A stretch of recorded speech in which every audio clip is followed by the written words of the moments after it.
ನಮಸ್ಕಾರ ಸ್ನೇಹಿತರೆ, Kannada jobs corner YouTube ಚಾನೆಲ್ಗೆ ಎಲ್ಲರಿಗೂ ಸ್ವಾಗತ. ಸುಪ್ರೀಂ ಕೋರ್ಟ್ನಲ್ಲಿ ವಿವಿಧ ಹುದ್ದೆಗಳ ನೇಮಕಾತಿಗೆ ಸಂಬಂಧಪಟ್ಟಂತೆ ಅರ್ಜಿಗಳನ್ನು ಆಹ್ವಾನಿಸಲಾಗಿರುವಂತದ್ದು. ಇನ್ನು ಯಾವ್ಯಾವ ಹುದ್ದೆಗಳಿವೆ, ಎಷ್ಟೆಷ್ಟು ಹುದ್ದೆಗಳು ಖಾಲಿ ಇರುವಂತದ್ದು, ಏಜ್ ಲಿಮಿಟ್, ಎಜುಕೇಶನಲ್ ಕ್ವಾಲಿಫಿಕೇಶನ್ ಹಾಗೂ ಸೆಲೆಕ್ಷನ್ ಪ್ರೊಸೀಜರ್ ಬಗ್ಗೆ ಈ ಒಂದು ವಿಡಿಯೋದಲ್ಲಿ ಮುಂದೆ ನೋಡ್ತಾ ಹೋಗೋಣ. ನಮ್ಮ ಚಾನೆಲ್ ಅನ್ನು ಯಾರಾದ್ರೂ ಹೊಸದಾಗಿ ನೋಡ್ತಾ ಇದ್ರೆ ಸಬ್ಸ್ಕ್ರೈಬ್ ಮಾಡಿ ಹಾಗೂ ಪಕ್ಕದಲ್ಲೇ ಇರುವಂತಹ ಬೆಲ್ ಬಟನ್ ಅನ್ನು ಕ್ಲಿಕ್ ಮಾಡಿ. ಸುಪ್ರೀಂ ಕೋರ್ಟ್ ನಲ್ಲಿ ಲಾ ಕ್ಲರ್ಕ್ ಕಮ್ ರಿಸರ್ಚ್ ಅಸೋಸಿಯೇಟ್ ಹುದ್ದೆಗಳ ಒಂದು ನೇಮಕಾತಿಗೆ ಸಂಬಂಧಪಟ್ಟಂತೆ ಅರ್ಜಿಗಳನ್ನ ಆಹ್ವಾನಿಸಲಾಗಿರುವಂತದ್ದು. ಇನ್ನು ಈ ಒಂದು ಹುದ್ದೆಗಳಿಗೆ ಸಂಬಂಧಪಟ್ಟಂತೆ ಎಜುಕೇಶನಲ್ ಕ್ವಾಲಿಫಿಕೇಶನ್ ಬಗ್ಗೆ ನೋಡ್ತಾ ಹೋಗೋದಾದ್ರೆ, ಕಾನೂನು ಪದವಿಯನ್ನ ಪಡೆದಿರುವಂತಹ ಅಭ್ಯರ್ಥಿಗಳು ಈ ಒಂದು ಹುದ್ದೆಗಳಿಗೆ ಅರ್ಜಿಯನ್ನ ಸಲ್ಲಿಸಬಹುದಾಗಿರುವಂತದ್ದು.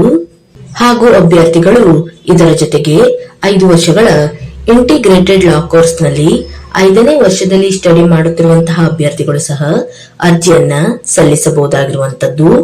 ಅಥವಾ ಪದವಿಯ ನಂತರ 3 ವರ್ಷಗಳ ಲಾ ಕೋರ್ಸ್ ಅನ್ನ ಮುಗಿಸಿರುವಂತಹ ಅಭ್ಯರ್ಥಿಗಳು ಸಹ ಅರ್ಜಿಯನ್ನ ಸಲ್ಲಿಸಬಹುದಾಗಿರುವಂತದ್ದು.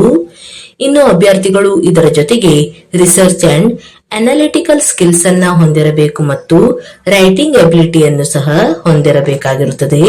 ಹಾಗೂ ಕಂಪ್ಯೂಟರ್ ನಾಲೆಜ್ ಅನ್ನು ಸಹ ಹೊಂದಿರಬೇಕು. ಇನ್ನು ಏಜ್ ಲಿಮಿಟ್ ಬಗ್ಗೆ ನೋಡ್ತಾ ಹೋಗೋದಾದ್ರೆ, 20ರಿಂದ 32 ವರ್ಷದ ಒಳಗಿನ ಎಲ್ಲಾ ಅಭ್ಯರ್ಥಿಗಳು ಅರ್ಜಿಯನ್ನ ಸಲ್ಲಿಸಬಹುದಾಗಿರುವಂತದ್ದು. ಇನ್ನು ಸೆಲೆಕ್ಷನ್ ಪ್ರೊಸೀಜರ್ ಬಗ್ಗೆ ನೋಡ್ತಾ ಹೋಗೋದಾದ್ರೆ, ಒಟ್ಟು 3 ಹಂತಗಳಲ್ಲಿ ಆಯ್ಕೆಯನ್ನ ಮಾಡಿಕೊಳ್ಳಲಾಗುವಂತದ್ದು. ಮೊದಲನೇದಾಗಿ ಪಾರ್ಟ್ 1 ನಲ್ಲಿ ಮಲ್ಟಿಪಲ್ ಚಾಯ್ಸ್ ಕ್ವಶನ್ಸ್ ಗಳು ಇರುವಂತದ್ದು. ಇನ್ನು ಪಾರ್ಟ್ 2 ನಲ್ಲಿ ಸಬ್ಜೆಕ್ಟಿವ್ ರಿಟರ್ನ್ ಟೆಸ್ಟ್ ಅನ್ನ ನಡೆಸಲಾಗುತ್ತದೆ. ಹಾಗೂ ಪಾರ್ಟ್ 3 ಯಲ್ಲಿ ಕೊನೆಯದಾಗಿ ಇಂಟರ್ವ್ಯೂ ಅನ್ನ ನಡೆಸಲಾಗುವಂತದ್ದು. ಇನ್ನು ಎಕ್ಸಾಮಿನೇಷನ್ ಸೆಂಟರ್ಸ್ ಬಗ್ಗೆ ನೋಡ್ತಾ ಹೋಗೋದಾದ್ರೆ, ಪಾರ್ಟ್ 1 ಹಾಗೂ ಪಾರ್ಟ್ 2 ಎಕ್ಸಾಮಿನೇಷನ್ ಗೆ ಸಂಬಂಧಪಟ್ಟಂತೆ ನೋಡೋದಾದ್ರೆ, ಅಭ್ಯರ್ಥಿಗಳಿಗೆ ಬೆಂಗಳೂರಿನಲ್ಲಿ ಎಕ್ಸಾಮಿನೇಷನ್ ಸೆಂಟರ್ಸ್ ಅನ್ನ ನೀಡಲಾಗಿರುವಂತದ್ದು.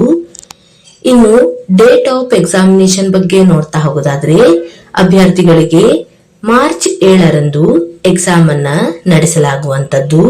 ಹಾಗೂ ಪಾರ್ಟ್ 1 ಟೆಸ್ಟ್ ಅನ್ನ ಆನ್ಲೈನ್ ಮುಖಾಂತರ ನಡೆಸಲಾಗುತ್ತದೆ. ಹಾಗೂ ಪಾರ್ಟ್ 2 ಟೆಸ್ಟ್ ಅನ್ನ ಆಫ್ಲೈನ್ ಮುಖಾಂತರ ಅಂದರೆ ಪೆನ್ ಪೇಪರ್ ಮೋಡ್ ಅಲ್ಲಿ ನಡೆಸಲಾಗುವಂತದ್ದು.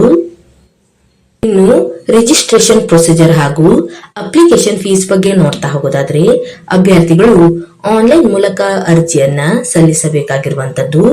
ಇನ್ನು ಅಭ್ಯರ್ಥಿಗಳಿಗೆ ಅರ್ಜಿಯನ್ನು ಸಲ್ಲಿಸಲು ವೆಬ್ಸೈಟ್ ವಿಳಾಸವನ್ನು ಸಹ ನೀಡಿರುವಂತದ್ದು. www.sci.gov.in ಈ ಒಂದು ವೆಬ್ಸೈಟ್ ಮೂಲಕ ಅಭ್ಯರ್ಥಿಗಳು ಆನ್ಲೈನ್ ಮೂಲಕ ಅರ್ಜಿಯನ್ನ ಸಲ್ಲಿಸಬೇಕು.